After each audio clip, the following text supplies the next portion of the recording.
Dr. Anthony Fauci and Republican Senator Rand Paul got into it once again this week during a Senate hearing, as the two always do, with Rand Paul attacking Fauci and Fauci finally getting angry and telling Rand Paul that your attacks on me are purely political.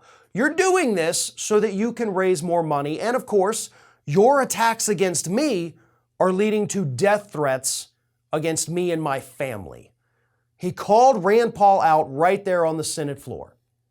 So Rand Paul then goes crying to Newsmax, where he says this: "We are opposed to him. He should be in jail, and it is about elections. If Republicans take over, if I win re-election, I'll subpoena all his records and we will investigate whether or not the virus came from a lab in Wuhan." So he does fear that. And it is about electoral politics. I tell people to go to randpaul.com if you want to fire Fauci. I'm very honest about that. That's what politics is about, and I'm not pulling any punches. You've taken a 40-year public servant and turned him into public enemy number one with the Republican Party because you're ashamed and embarrassed about how badly your party has bungled the pandemic response. That's what this is. Fauci does not deserve death threats from anybody. He has done absolutely nothing to warrant any of that. Is he a hero in this situation? Absolutely not. But is he a villain?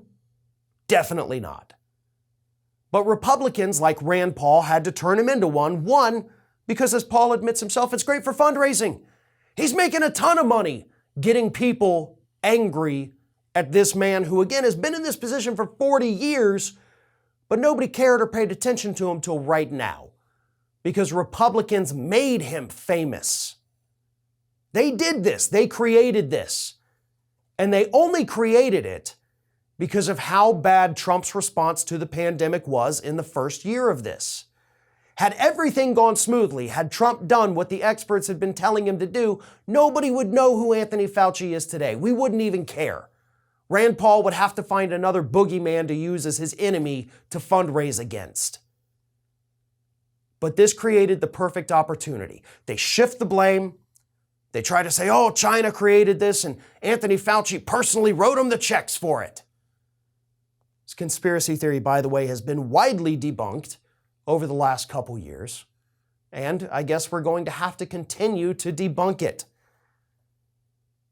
But all of this, again, is distraction and deflection. Republicans know that they have been the worst with this pandemic response. They know that their supporters, their followers, their voters are dying at a rate 3 times more than people that live in Democratic counties. That's what's happening in the country today. And as Omicron continues to spread, the death continues to spread. We hit an all-time high in hospitalizations this week. Fauci didn't do that. Ass-backwards policies from our elected officials did. Thanks for watching, and if you like what you saw, don't forget to like, comment, share, and most importantly, subscribe to our Ring of Fire channel here.